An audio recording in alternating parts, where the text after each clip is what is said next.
Coming up on this episode of Nintendo Cartridge Society, if this show was a Game & Watch, it'd just be called Society. It's dangerous to go alone, so the Nintendo Cartridge Society goes with you.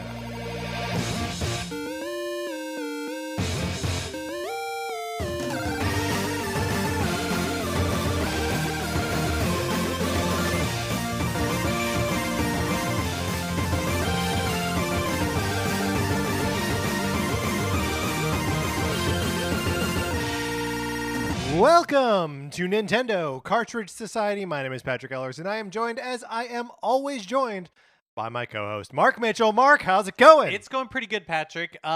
This Halloween is gearing up to be a scary Halloween. What do you mean? So I recently moved, and the neighborhood that I live in now apparently does Halloween big. Like, all of our neighbors have been telling us, like, hey, like, be prepared for trick-or-treaters. And I'm scared. I mean, so if you don't like live in Los Angeles or a big city, like be prepared for trick-or-treaters may seem like neighborhood table stakes, right? But like that's you have like a little bit of a destination trick-or-treat neighborhood, right? Yes. So one of our neighbors every year they do like a big like display. Yeah. And Jesus and the wise men.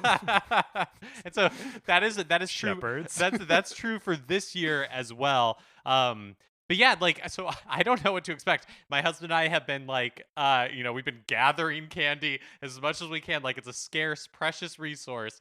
Because I just don't know. I'm living in fear. Right. I'll have to report it. I will check in with you next week, Patrick, to let you know how it goes. If I haven't been ripped limb from limb like warm bread by angry children demanding more candy. I mean, I think the worst thing that could happen to a person's house or a person who lives in a Halloween-y neighborhood is that they get egged, right? I mean, I feel like probably... That's terrible, but I don't wish it on anyone. Well, I guess really the worst thing might be that Michael Myers lives in your neighborhood and... that's pretty bad. It's coming after you. That might be worse. I really, really like the imagery of being torn limb from limb like a loaf of bread. Warm bread. Warm bread. Okay. So it's more like the tearing and less like the fact that... Because bread doesn't have limbs, right? Right. Except for maybe the Pillsbury Doughboy. He's bread and he has limbs. Well, he's dough. He's dough, right. Do they ever bake the Doughboy? I think not. Mark, speaking of things you shouldn't bake, my copy of Sonic Forces for the Nintendo Switch. Would you like to borrow it instead of baking it? You can certainly try. All you gotta do is email us at nintendocartridgesociety@gmail.com. I mail it to you. You play it for as long as you want. You send it back. It doesn't cost you anything. You may experience that there's a copy of Untitled Goose Game in there instead of Sonic Forces. And despite the fact that it is a goose, it should not be baked. So that's just the thing that happens that you may have to deal with when borrowing my copy of Sonic Forces. I'm curious, Patrick, have you received any feedback from the lucky recipients to know whether they're disappointed to get a copy of Untitled Goose Game? Like, nope. Oh, okay. No, I think our listeners know better than to weigh in on, this is the one I wanted to get or the one I didn't want to get. I mean, after. Oh, I see. Yeah, so even after the fact, people have not even after weighed the fact, in. there's nothing. Which, honestly, I appreciate. It's a very, like, hands-off. It's a very, like, we don't need to talk about it. It's like a hush-hush, under-the-table deal. Sure, yeah. It's a very stoic program. There we go. Perfect program, but very stoic. Yes. Another thing you can do is you can leave us a 5-star review on Apple Podcasts or wherever you get your podcasts. We appreciate it so much. We love reading all of your reviews. Helps people find the show. If you leave us a review on the US Apple Podcast Store, we will give you a shout-out on the show. Because we check the US Apple Podcast Store. If you leave us a review or favorite us or whatever you can do anywhere to spread the good word of Nintendo Cartridge Society, send us an email, hit us up on Twitter. We would love to give you a shout out on the show. Thank you to everybody who has ever left us a review or has ever shared Nintendo Cartridge Society. Yeah, we appreciate it a bunch. This is the last time we're going to say it. Mark, are you heartbroken about this? We are in the end of Game & Watch month right now. I can't believe it. So thank you to everyone who has written in so far. And so far, this is it. This is the end of it. Why did I say so far? Why am I still couching it? I mean, I guess the language of uncertainty. If somebody's inspired by Game & Watch month and wants to send us, like, let's say 15 years in the future when you and I are, doing our 2000th episode or whatever it'll Oh be my at God. that point. And, somebody goes, is in our back catalog, listens to this episode and is Right. like, I have something to add to Game and Watch. Yeah, send us the email. We'll read it on the show. We may do another Game and Watch month in the next 15 Yeah, years. that's right. It's likely we'll have to repeat ourselves a little bit. Mark, you've got some debugs for us. Yes, I do. Okay. As listeners know, debugs that are my fault are my least favorite ones. And yet on Tuesday, I forgot to thank listener at OmniJake472 on Twitter for reminding us about Dr. Mario World shutting down on November 1st. I would not have remembered that by my lonesome. So thank you, OmniJake, for doing that. Also on Tuesday in new releases, I forgot to mention that Voice of Cards, The Isle Dragon Roars is releasing, and it's releasing today actually. Wow. I wanted to give it a shout out, and I felt remiss for not doing so because I find this game fascinating. This is the game where everything is cards. Yeah, exactly. It was revealed at Nintendo's last Nintendo Direct, just this like kind of very random, not random in the sense that totally unexpected. Yeah. RPG from Square Enix where everything is card based. And I'm fascinated by this game. I know that I will never ever play it. I have the demo on my Switch, and I just haven't found the time to even like dabble in that. But I kind of wish it success because I love that something like this exists. Well, and it's some from oh my gosh, it is from some of the creative team behind Nier Automata, right? That's right. Yep. So like it's got some sort of like artistic pedigree behind it. That's not like just a card based role playing game, or even just a game that's totally obsessed with everything being cards. So yeah, I mean, I'm excited to read other people's impressions of the game. 100%. I'm sure that's how I'll experience this game. How great would it be though if like maybe in less than 15 years at like GDQ or something like that. Yeah, someone does a speed run of it. Yeah. And I would watch that. Mark, are we ready to get into our final Game and Watch topic? Oh my gosh, I can't believe the time has come. But yes, let's do it.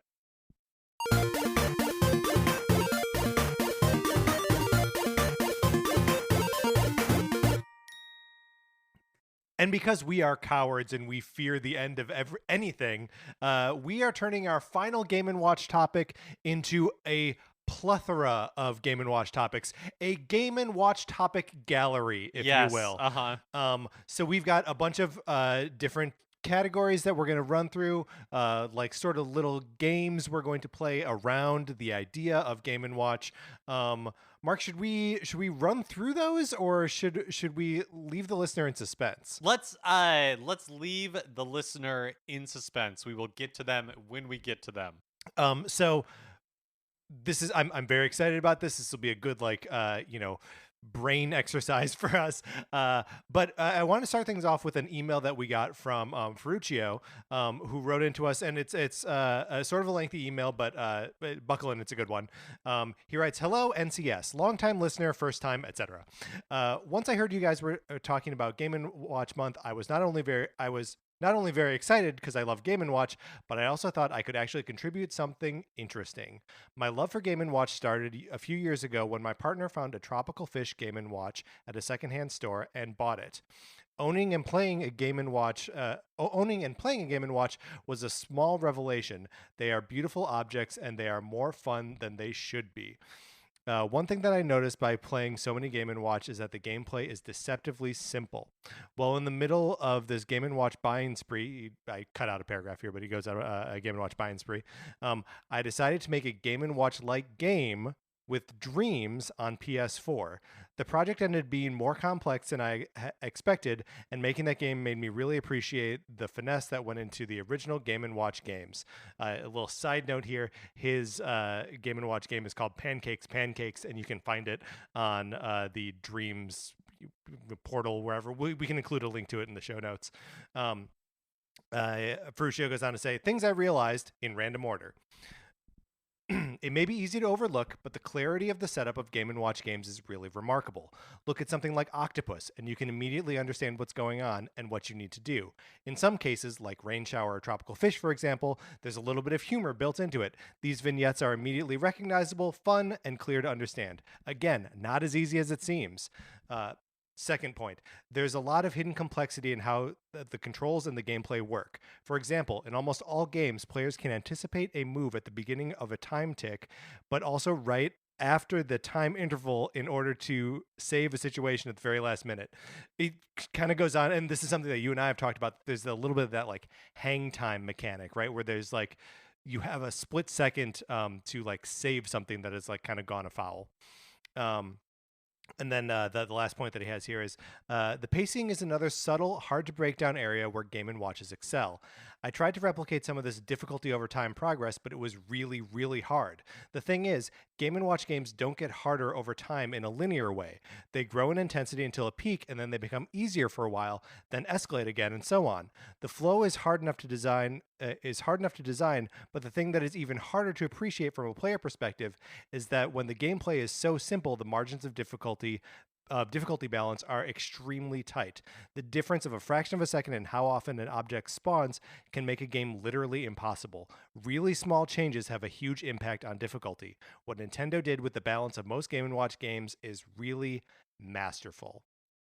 Which I think is, those are all brilliantly observed things about the Game & Watch. Go check out Pancakes if you have Dreams on the PlayStation.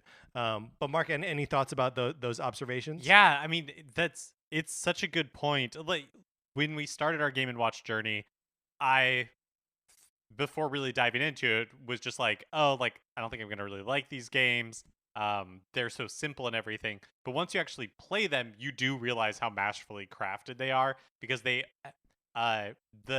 gameplay is simplistic, but the like it's really rewarding to play and you feel like you can get better at them. Also, it made me think of when we were, starting Game and Watch month, I went back and read the Iwata Asks for there was an entry in the Iwata Asks series about Game and Watch, and they talk about in the early days they were pumping these things out once a month, Which is wild. crazy. Yeah. And the way they would do it is they, were like drawing it out on essentially like big pieces of graph paper and then would go into this room and like etch it out of glass to make like Wow. a large oversized Game and Watch so they could play it out, and then they would try it for a while. They would like make changes, and that's a long involved process when you're like manufacturing these things by hand, and then they would have to hand them off to the actually be manufactured. It was absolutely nuts. It's amazing that it turned out as well as it did. Like, it truly remarkable. Yeah, and I mean the note about like how difficult like the difficulty curves work is also like really well observed, and something that like is because the product is such a primitive thing, Yeah. right? And to know that it has like the computational intelligence to like ramp up difficulty and like scale it back down in a way that makes it playable and fun and more engaging and never like truly impossible is remarkable. Yeah. Okay, so we've got a bunch of little topics that we are going to sort of brainstorm our way around, and we get to the first one by way of an email from Mark, not you, but Mark writes an email. He suggests a couple things. One of which is that we rank all the Game and Watch games, which we sort of did last week. Mark notes that his favorite is Donkey Kong, which I think we had at number 11 out of 10. And then he also suggests that we do like a head-to-head high score chase.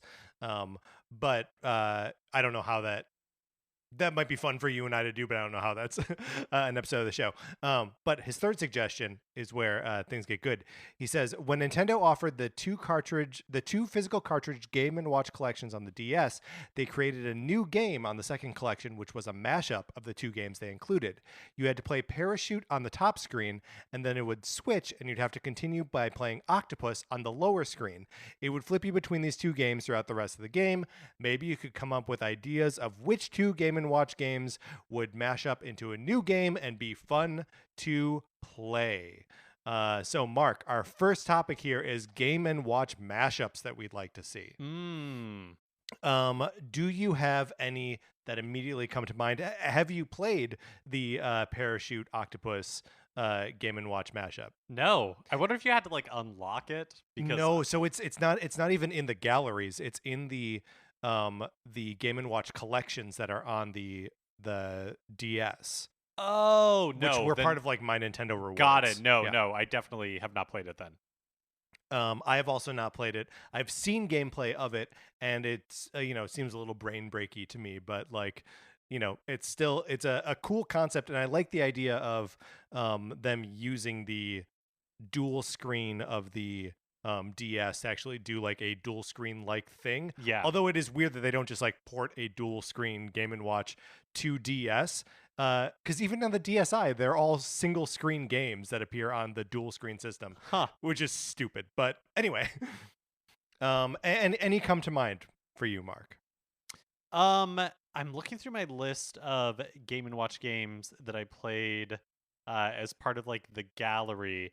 I wonder if there's something to be done with a game that we both enjoyed, which was Egg, Okay. and maybe like the modern one. Because okay, how about this? Yeah. Right? Okay, so you I don't know exactly how this would work. But you start with Egg, but Yeah. the modern version, where the cookies from Yoshi's Cookie are rolling down like the 4 conveyor belts. Yeah. And you have to position Yoshi to eat them with his tongue.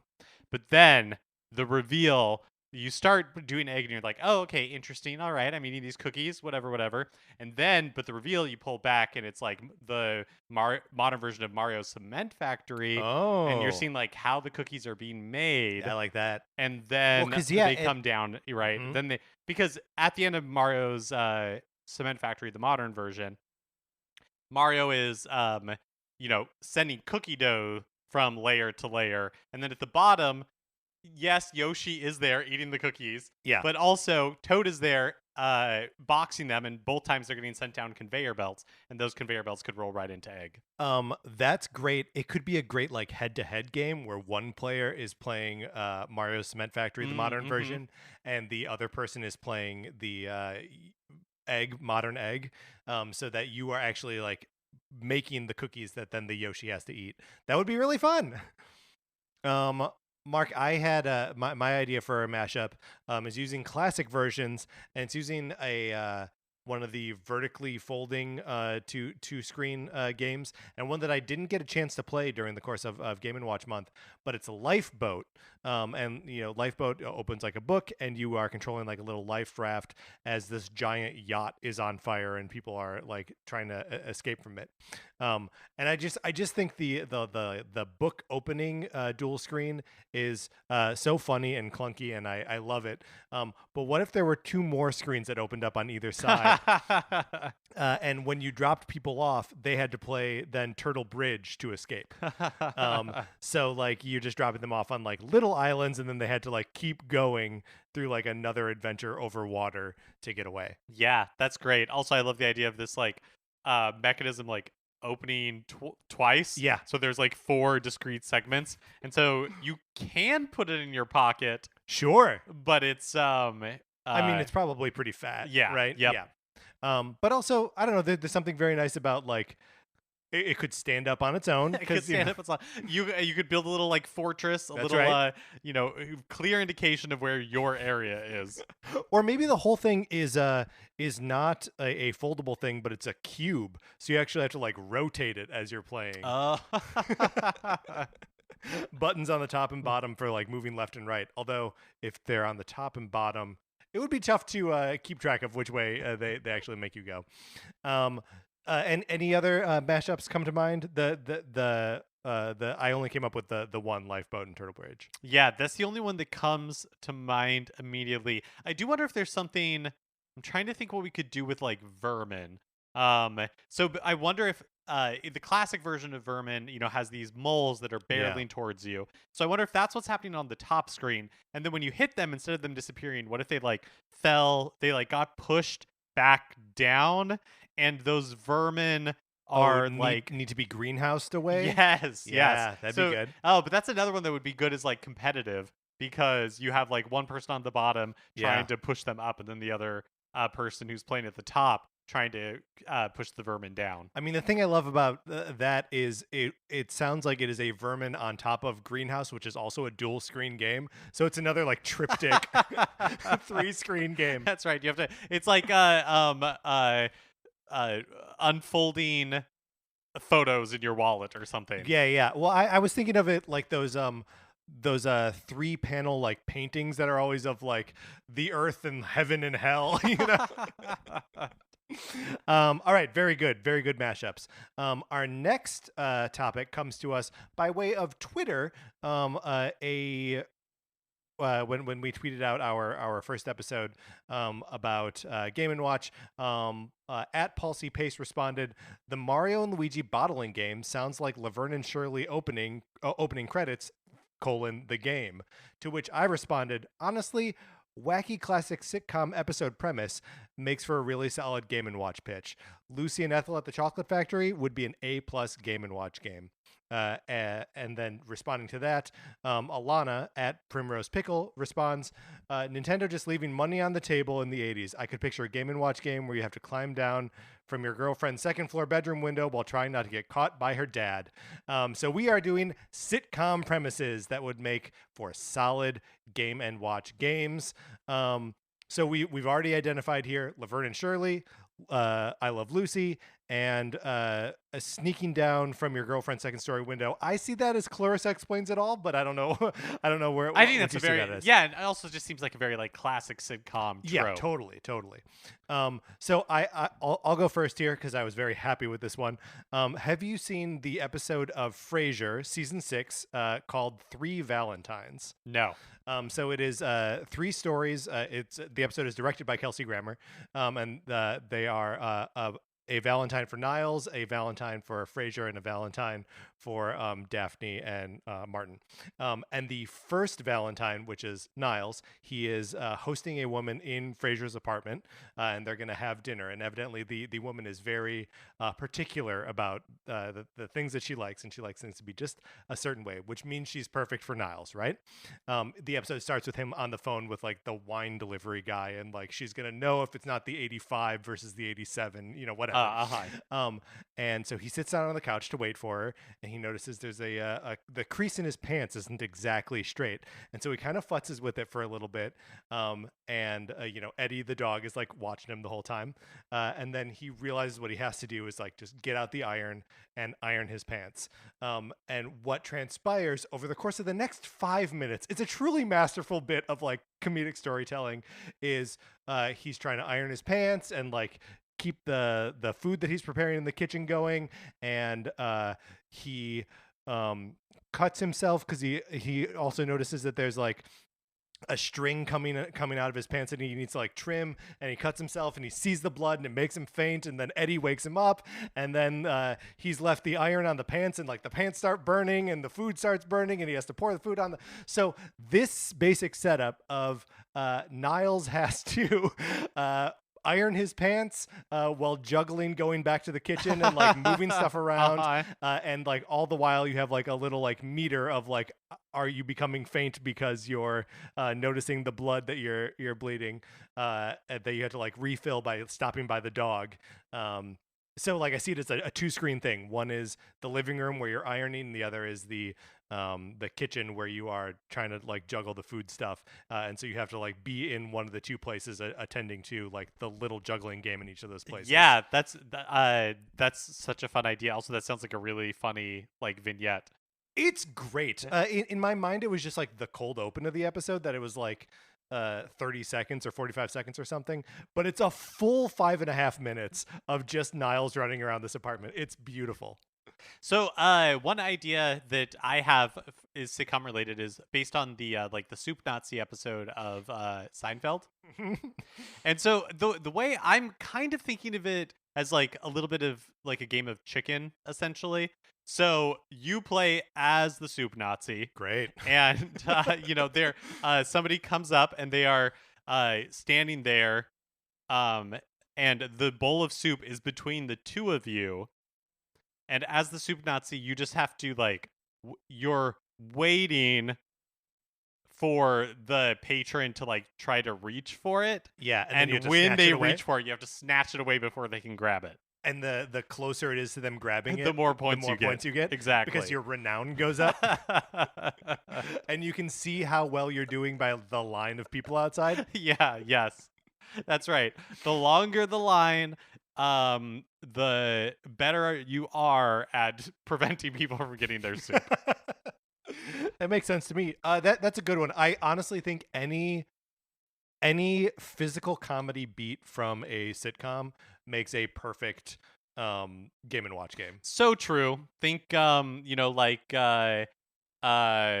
Steve Urkel Yeah. with, and let's say he has like a rocket pack, Sure. and your job is to get cheese from one side of the screen to the other side of the screen. Right, and and you're like just avoiding Carl the whole time. yeah, exactly. Yeah, or like I mean I tried to puzzle out like what the game would be, but like Fonzie jumping over the shark on a water skis, like go for a classic sitcom like defining moment. Yeah, actually, I bet that could totally work, because you could almost do like an Excite Bike type thing, or Yeah. like basically like Fonzie is you are the Fonz, Right. you are water skiing. First of all, perfect. Say no more, and Yep. yet I shall. You are the Fonz, you are water skiing, and then occasionally sharks will pop out of the water, and you have to push the button in order to jump over it. Which I don't know when the last time you watched the scene where the Fonz jumps over a shark, or if you ever have. No, I've never actually seen it. What in your mind is the scene like? Okay, so I am assuming Yeah. it's like, oh, he's jumping. It's at like a party or something, and he's jumping over, like a paper mache shark. I don't think it's like he's water skiing in a lake and a freshwater shark like pops his head up like Jaws at Universal Studios Hollywood. Well, so I believe they are like in the ocean. Okay. And Richie's driving the boat. And there is like an audience. Like it is a water skiing show or something. Yeah. I didn't watch the whole episode, so I don't really know how the setup, how we get there. But the way that it is shot is there is like a ring of like buoys. And like so it's in like a circle, and then like it cuts to we're underwater and you can see a shark, so we just had to assume that the shark is within this ring of buoys, and then Henry Winkler as the Fonz does a jump over this like circle, but the shark never jumps out. The shark is not visible when he jumps over it, so like you just sort of, I mean, it's a TV show, and obviously they're not going to like put Henry Winkler in danger of being eaten by a shark.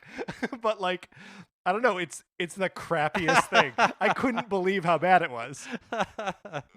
And now I understand why that's like the high watermark for like bad. It's the high sitcoms. watermark for bad television. Here's another one for you that is not a sitcom, but listeners, of course, know how much I love Jessica Fletcher and Murder, She Wrote. Yes. So I'm imagining like a helmet type game. Sure. You are Jessica Fletcher. Dead bodies are falling all around you. Oh my God. And you're trying to avoid them because you're just, you're trying to get from your house in Maine to the publisher because you have a manuscript to mail. Sure. And you just got to avoid these dead bodies. Mark, that's grim. Yeah, but like all the Murder, She Wrote, it's for fun. No, you're right.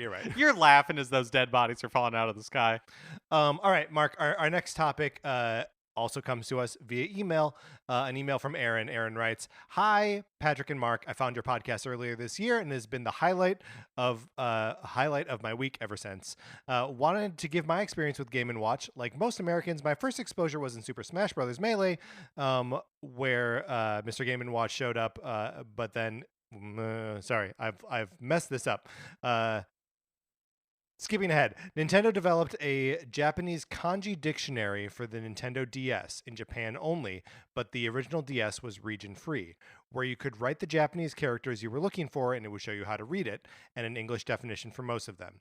You could also enter English words, and most would have their meanings in Japanese as well.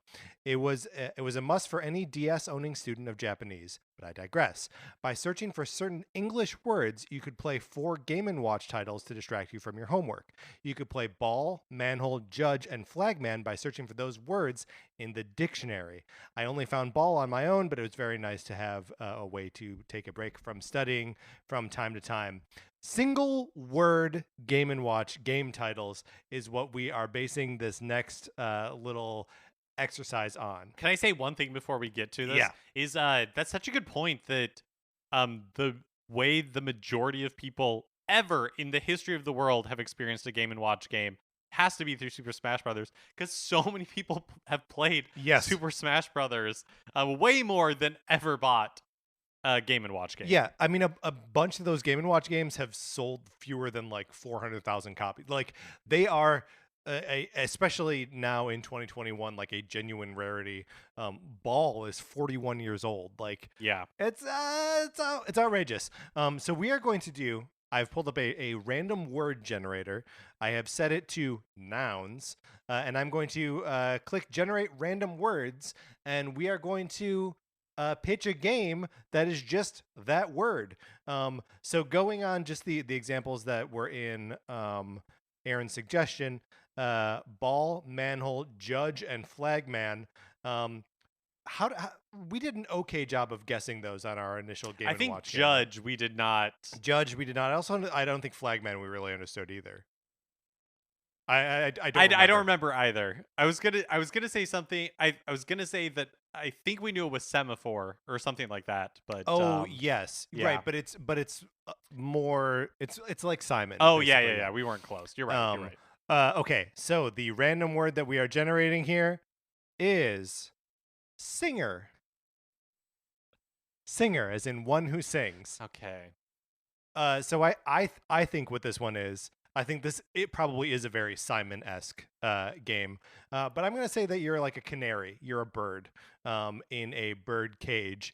And your owner whistles songs to you, and you have to push the buttons back to sing the song back. Do you think that it is sound based? Okay, there's a mini game very similar to that in Rhythm Heaven, where like the little like hairless mole people, they're choir kids, I think is what they're actually. Yes. Chorus kids is what they're actually called, and mole people. You will they will like sing a note, and then when it gets to your turn you sing the note, and you have to hold it for the same amount of time that they're holding it, and you have to build harmonies and that kind of stuff. Do you think that in this Game & Watch game is sound based, or do you think that the person, your owner who's singing, like similar to Simon, like cymbals or something are coming out, and it's your job to like match the cymbals? It's like that, but the different cymbals are also different pitches that I mean, honestly, it's exactly like Flagman, but with a different premise that makes it look charming and fun. Sounds good to me. You can be a little bird. All right, Mark, are you ready for our next word? Yes. Oh boy, the next word is climate. Climate. Okay, all right. Here I think that isn't there some I'm about to show my ignorance. So everybody brace Everyone yourselves. calm down. Yeah. Calm down. Everybody, like if you're driving Everyone the be car, cool. pull over. Yeah. Like I don't want anybody's blood pressure to Right. get too high, because Yeah. I'm about to sound like a big dummy. But isn't there some purported technology, whether it is actually works or not, where you can like capture CO2 gases and like shove them underground? Yes, we don't like have that functional technology yet. Uh-huh. It's theoretical at Got this point. And if I'm wrong and if I'm talking up my butt and I don't know what I'm talking about, everyone needs to settle down. Yeah, I mean it's a good thing we all pulled over. Yeah.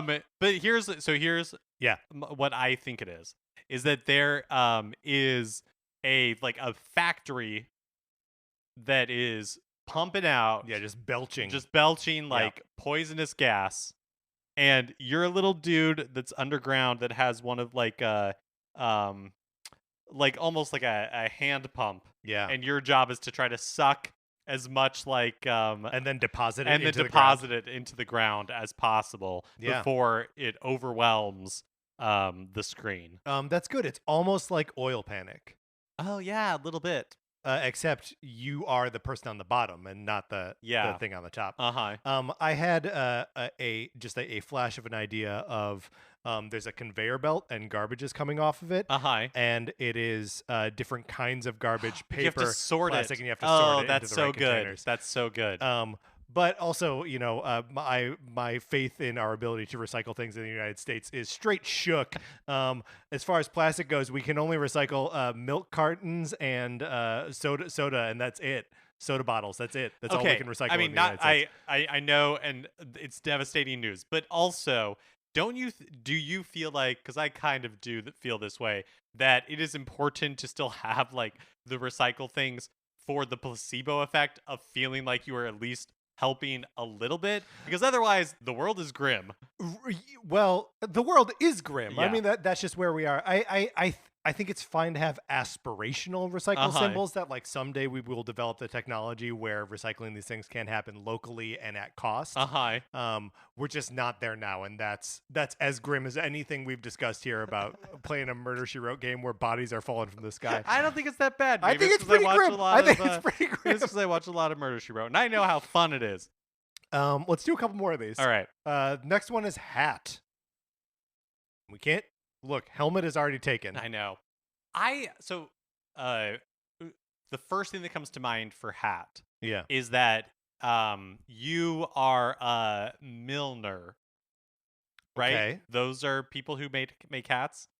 Right? I'll believe Everybody's pulled off the road already. So settle down, everyone. Calm down. Don't, you're fine. Don't get back onto the freeway quite yet. Yeah. Ooh, the I'm podcast still you're listening reaching. to is wrong.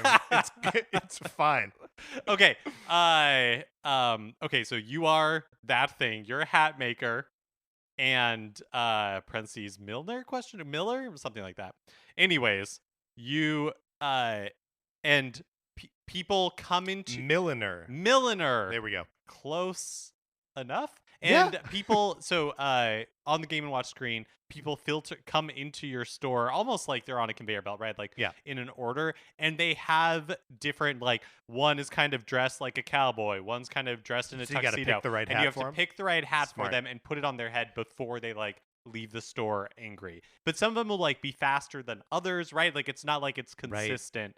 It's almost like in Parachute in the classic or in the modern version, how the different characters will drop faster than others. It's like, ooh, cowboys might move really quickly. Construction worker. I'm just naming the village people at this point. Right. The leather daddy. But no cop. But anyways, yeah, that's my idea. That's good. It's a very literal like application of hat. I feel like they always come at it from like a little bit of a sideways thing. So I wonder if it could be like a pulling a rabbit out of a hat game. I don't know exactly how it works. But like you have to like line up the hat with like where the rabbit is hidden. Oh yeah, or maybe maybe it's like another timing based one where you have like you have like 4 hats in front of you or like 5 hats in front of you, and you see its little like ears poking up, and you have to time it to like grab it at the right time. That's good. Let's do one more of these. Okay, this one is magazine. I think it's just no. It seems like you have an idea. Go ahead. So my idea is that you are in a waiting room at the dentist, and everyone is trying to get to the magazine rack to get the good magazines before you do, and you have to like dodge, around like the chairs and like the woman trying to like get your signature to fill out some like forms or whatever. That's it. That's good. That's good. I like that a lot. I feel like another one is I love this idea that you're in like a waiting room and you have a magazine, and it's like, a Newsweek from 2003. So it's like, 20 years old or something. But you found an article that you're like super into. Yeah. And so the game is you have to try to finish the article. I don't know exactly how this would how this would be gameplay, but you have to finish the article before your name gets called. Ooh, yeah. I mean, that's something I think we can all relate to, right? I mean, maybe it is just like Ball or like any other Game & Watch game, and it's called magazine because it's a substitute for a magazine at a doctor's appointment. How cool would it be if you went to your dentist and in the waiting room there were just Game & Watches for you to play? Oh yeah, that would be awesome. I'm just imagining it. I'm like, yes, that's exactly what I want. What I would want. Yeah.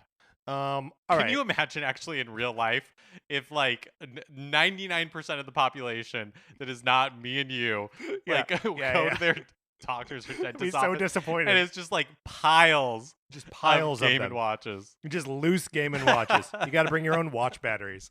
All right. Our next category also comes to us by way of email from Martin. Martin writes, "Hi, guys. First, I just want to say that your Super Nintendo 30th celebration was so enjoyable. I missed out on the Super NES, but you guys had me invested in all the festivities. Second, it's always exciting to hear your responses from readers' correspondence. So when I heard you were declaring October as Game & Watch month, I was overwhelmed. I can't wait. Martin, you need not wait any longer. We are reading your email right now. In the build-up to your big event, you mentioned holes in your Game & Watch knowledge. Well, you are in good company." Goes on to he has two things that he wants to bring up here. One is advertising. I was amazed to discover that there were TV ads for Game & Watch in Japan. These are definitely worth a watch. Mark, I've pulled up one of these because there's a kickin' little song here. But I recommend that everyone everyone watch the very first Game & Watch commercial, which is how it is listed on YouTube. But here's the song. Game Watch, Game Watch, Game Watch, Game Watch. いつでも Game Watch, どこでも Game Watch, 誰でも Game Watch, Game Watch. ジャッジ、ボール、バーミン、ファイヤー、マイクロコンピューターを使ったゲームウォッチ。ゲームをしないときはデジタル式クォーツ時計です。ゲームウォッチ。Truly amazing. Oh, that's so good. It's so funny to hear it in this context because this is the song that my husband and I walked down the aisle to. Yeah, and it lets you hear something new when you hear it on a podcast, right? Game Watch. No, but they were showing off Ball, Judge, the others that they listed there. But it's very funny to see like people like out in the park like playing little games. Yeah, we'll include that. We'll link to that in the show notes too. Yeah. But then the second thing that Martin brings up here is licenses. It's crazy to think of the licenses that Nintendo had for Game & Watch: Popeye, Mickey Mouse, and Peanuts. Who knows? Who knows? We may have had Snoopy leading to Nintendo sports games rather than Mario. He's suggesting. Oh yeah. That if they had kept those licenses. Mm-hmm. Game & Watch Snoopy Tennis was a blast, and it was a day one purchase for me on Game Boy Color when it came out there. Donkey Kong 2. Oh no, sorry. This is me starting to give my answer to the question. So the topic here is we're gonna pick other licenses for Game & Watch games that already exist. And since I just started saying one of mine, I'll just go ahead and say it. Donkey Kong 2 and Donkey Kong Jr. are both basically Donkey Kong Jr. games where you are playing as one monkey freeing another monkey. Let's get the Planet of the Apes license on here. Yes, absolutely. And specifically War for the Planet of the Apes, because there is a really awesome sequence where Caesar is freeing all the other monkeys that have been captured by Woody Harrelson and the rest of the humans. But yeah, just like one for one, like you don't really need to change anything except Mario becomes Woody Harrelson, and Donkey Kong Jr. becomes Andy Serkis as an ape. Oh yeah, that's really good. That's really good. Do you have any other thoughts of games that Game & Watch games that exist that should have a different license stapled onto them? Let's see. I have one more suggestion. If you want go a second for to it. think. So I don't really care for Chef that much. It as far as like the juggling games go, it's got like the kind of shortest fuse, right? Like I never feel like I can really get ahead of it. But I tell you what, if you make that chef a gangly redhead and put a giant hat on him that I know a rat is inside controlling his movements, I'm talking about a Ratatouille version of Chef. That's really good. That's really good. For so everybody understands how poisoned my brain is. Yeah. When you were like a gangly redhead, I was like, well, it can't be Carrot Top. It's not Carrot Top. It is not Carrot Top. Yeah. Can't think of any redheads that aren't buff. That is my curse. That is my curse. I'm struggling to remember what is the name. Oh, I think it is actually vermin. The one that I thought were like Yoshi's were coming to attack Yoshi's eggs. Yeah. Not That's the case. vermin, yeah. But I think you could do something like Wizard of Oz with that version Oh, of yeah. vermin, and it's like the flying monkeys, and you're trying to you're the scarecrow, and you're trying to protect Dorothy or something like that instead of eggs. Yeah. Or are there things that anyone protects in Wizard of Oz? I feel like you would want to play as Dorothy, right? Oh, sure, and maybe you're protecting Munchkins? you're protecting Munchkins. There we go. You could be protecting your companions. Yeah, but there's Um, only 3 of them. And Toto. Sure. And then 2 Munchkins. There you go. That's all 6. 2 Munchkins. Those are the 2 that you don't care about. If they go down, you don't lose any points. I mean, it's the Toad equivalent, right? yeah. Like in, like New Super Mario Yeah. Brothers, where there's like, oh, it's Mario, Luigi, Princess Peach, and a couple of Toads. Sure. Oh, I guess it could also be 1 Munchkin and 1 like Emerald City resident. Oh, sure. Maybe just for fun, it's the horse of a different color. Sure, there we go. But it's black and white, so so you can never tell. All right, very good. Mark, we are done being prompted by people's emails and Twitter exchanges, but thank you to everyone who wrote in. That was super fun. Oh, sorry, I've got one more. Oh, you got one more. It's real simple. Yeah. Fire, backdraft. Wow. Yeah. That's really good. Are there? I mean, functionally, I it's don't the think same you have to make game. any changes. I think you just call it. Yeah. Yeah. I mean, it would be like calling boxing Rocky. Like, you don't need to do anything to it. Yeah, but when you say it like that, it makes it seem like I didn't just have a brilliant idea. No, you did have a brilliant idea, and I'm also trying to think of, because you could also call boxing $1 Million Baby, although Well, I mean, probably not. But my point is that there are lots of boxing movies. Yeah, but I'm trying to think of like other firefighter movies, and I think Backdraft is the only one I can think of. yeah, backdraft. Yes. Towering Inferno. Is that a I don't firefighter know. No, movie? I think it's just. I think it's a just disaster. A, yeah.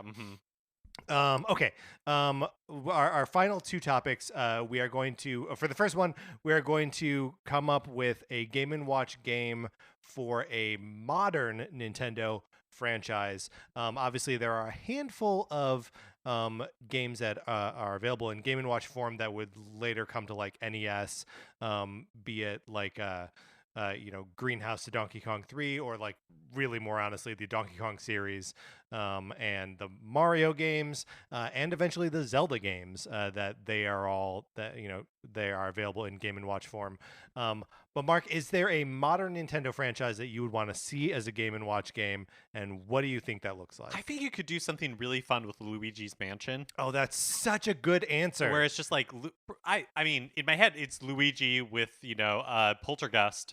And there are, it's like a whack-a-mole almost. There are ghosts Totally. that are popping out from different places around the screen, and your job is just to suck them up. Right. I mean, not to say the same, 3 things over and over again, but a Luigi's Mansion skin over Greenhouse would be perfect. Oh, yeah. I mean, we love Greenhouse. We do love Greenhouse. And we love Luigi's Mansion.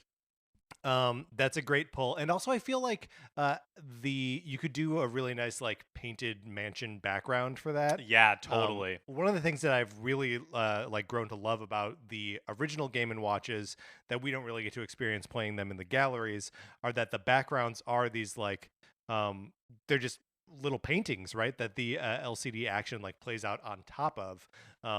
The aforementioned lifeboat has a painting of a like cruise ship on fire in the background. So yeah, that would be a cool place for that. Mark, I don't really have my head wrapped around the gameplay here, but man, do I want to see a Star Fox Game & Watch game. Oh yeah. I don't know if like you're behind the ship. I know there was a Star Wars like LCD game from like the late 80s, early 90s, where it's like an X-Wing and it's in like 3 positions and you're shooting at TIE fighters that they come at you. But it seems really like confusing and busy, and like there just aren't enough like frames of animation available to really like make sense of it. But I feel like if you gave those marching orders to Nintendo in 1984 or whatever, that they would make a really kick-in like Yeah, that space flight they combat would game. find a way to make it Yeah. work. Yeah, I think that could be. So I'm just gonna time travel punt this one to Nintendo, 35 years ago. Well, here's another one that I'm curious if we can puzzle out a way to make it work, because I think it would be really cool to see like a Splatoon Game and Watch, Okay. like, but maybe it's not like a splat or like A a turf war. turf war. Yeah. Maybe it's something with like Judd and Little Judd. Yeah, or like any of those like characters, right? Because Yeah, yeah, like one of the difficulties that you come up against in doing a Game and Watch Splatoon thing is that the Game and Watches are for the most part in black and white, yeah. right? They're not color things, and color plays such a big part of Splatoon. I wonder if there's a um in the Octo expansion you are on like a subway train line, and it's like populated by all these like sea creatures. So I wonder if there's something about like getting off the train and like getting on the right one, or trying to get from one train to the other, like at a transfer station or something like that. Yeah, yeah. That could be fun. Or what if it's like you are the DJ playing at, the idols, one of the idol pairs Sure. concert, and they're dancing and you have to, so like their moves could be erratic, but your job is to keep the beat Oh yeah. in time with their movements. Here's what it is. There are two of them, right? It's the Squid Sisters. So you're playing for Callie and Marie, and they've been fighting. They've been feuding. So they're dancing separately, and you have to keep the separate beats that they're dancing to. Oh, yes. There's like one on the left and one on the right, and you just have buttons there. You have to keep the beat Mhm. to asynchronous beats, which would just be a game that only a drummer could play, and like a good one. Yeah, that's super fun. I was trying to think of if there's a way to do like a Pikmin one, but it would have to be another where we like break the format of the game entirely. Yeah. Because Pikmin is so based on like having thousands of little things, not thousands, but dozens of them on the screen at once. But even like if you are, maybe it's you're Olimar and you have the ability to call different Pikmin, and you're trying to like move them forward so they don't get hit by the obstacles that are like coming across your path. Yep. Any others? I mean, I think it would be. I am imagine because like back in the day, they were making versions of Donkey Kong Junior, Mhm. like Mario Brothers. So I feel like any of the heavy hitters Yeah. would have like some form, like would have some representation. Like I was thinking for Metroid, for Metroid's tough. but maybe you could do something where like Samus is in the corner, like in the bottom left hand corner, and so she has like her arm cannon out, and Yeah. it has like an arc Yeah. that it can shoot at, and there are like enemies flying towards her, and so it's almost like Space Invaders, Right. But just the trajectory is a little bit different, and Samus is like the star. Yeah, I mean that's great, and also you could have separate buttons for ice beam and missile, and so like the Metroids you have to hit with the ice beam first, and then hit them with a missile. Yeah.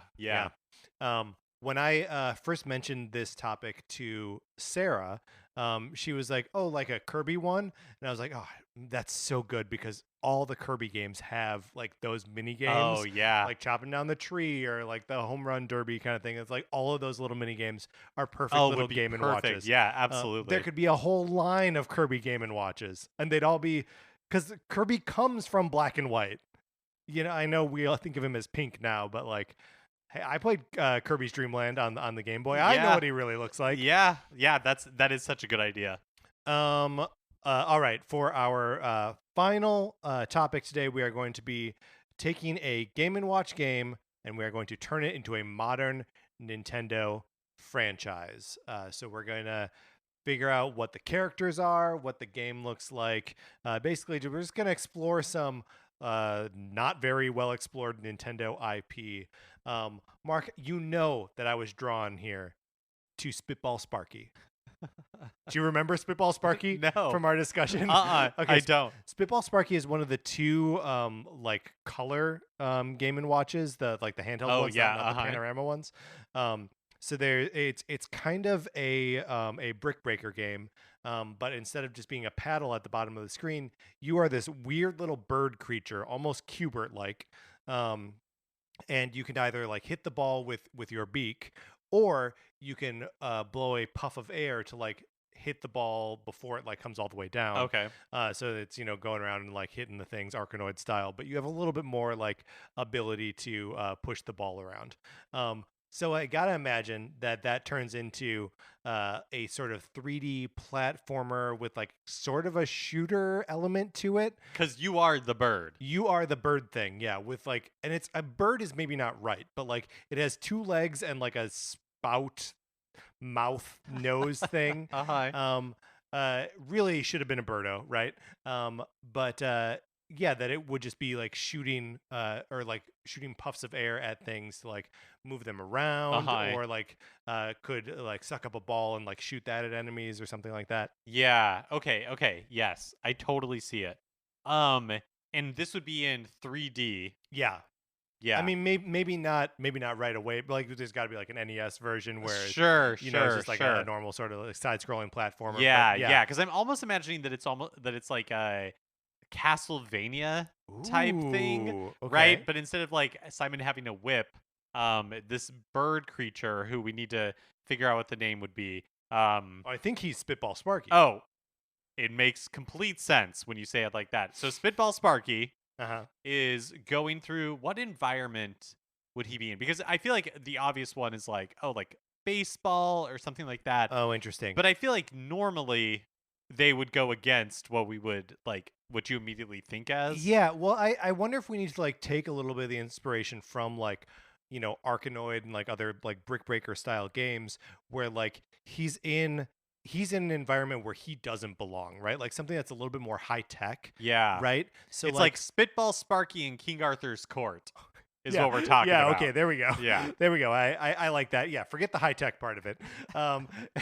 Spitball Sparky in like a castle, and he's breaking those bricks. This is what it comes down to, is that he's got to break bricks throughout history. So like he goes to the pyramids. That's right. There we go. That's right. He's a chain breaker. That's right. Mark, you have other thoughts for Game & Watch games that you would like to see made into a modern? I mean, there's one that I think is like sort of a persistent one for me of like, why isn't Balloon Fight a franchise that Nintendo revisits? Available on Game Boy and NES and in Game & Watch form. Why no more Balloon Fight games? Yeah, that's a great point. Unless they sort of became Pilot Wings. Have I made this argument about a different series? Is it secretly Pilot Wings? I don't. Well, I guess maybe. I was gonna say I don't think so, but why not? Why not? Here's one for you. Yeah. Is I think that we could figure out something to do with octopus. Yeah. Right, because you got potentially a deep sea setting. Yeah.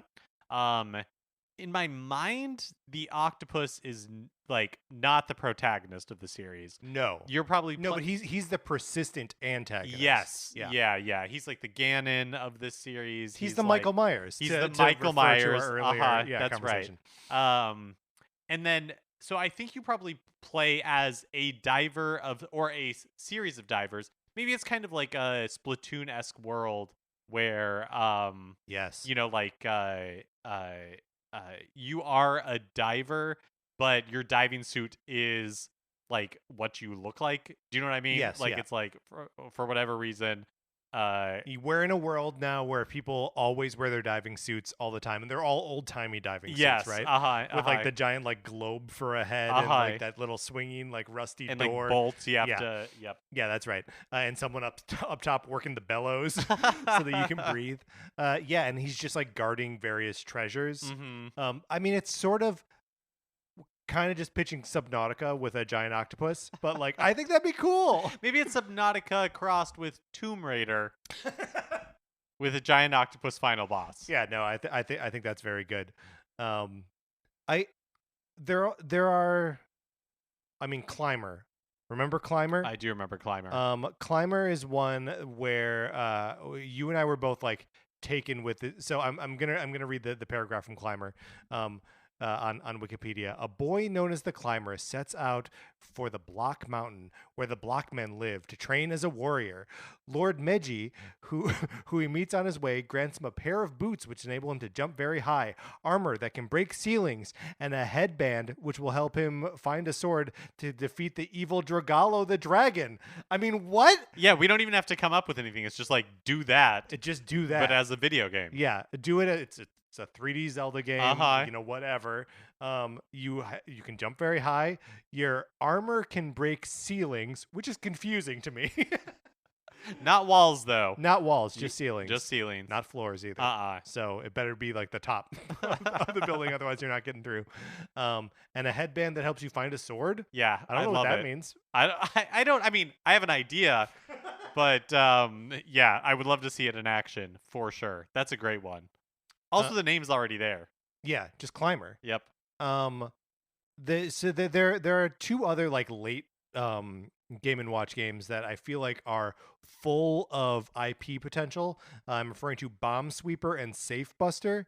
Bomb Sweeper, you're defusing bombs that are being set by like a madman who then moves around the maze.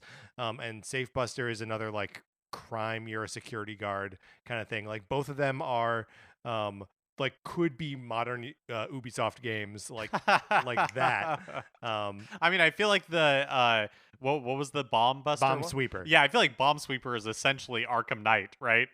Yeah, it basically is, where you're just solving the Riddler things. Okay, so now we are taking this question and the license one and just rolling them into one.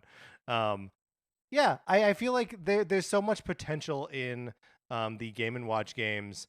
What about Gold Cliff? Do you remember this one? No. The player controls an Indiana Jones type archaeologist character who is on a mission to right. acquire treasure. Stone platforms appear and disappear in a pattern. The player must jump across them to reach a key on the other side of the screen and gain entry to the temple. Yeah, so I mean, let's just do Gold Cliff, which is just a Tomb Raider game. Right. Perfect. Yep, we did it. All right, Mark. Those are all the fun Game & Watch topics we had prepared. Let's close this out.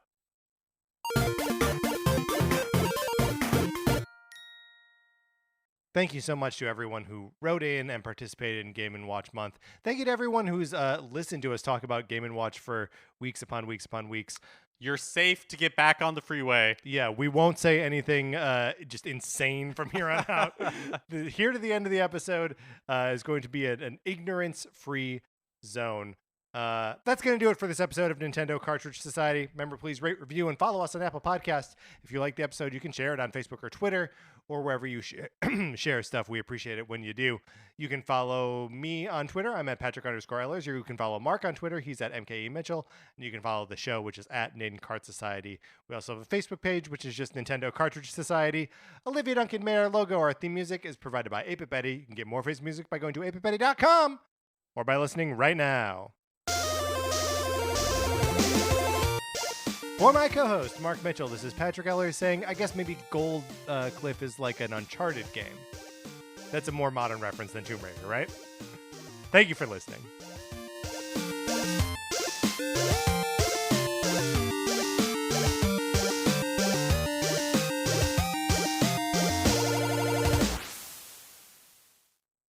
Imagine a podcast. Now, imagine a musical. Now, imagine the two of them made 1 million babies. Well, you don't have to imagine it, because it's real, and it has a name. 1 million musicals.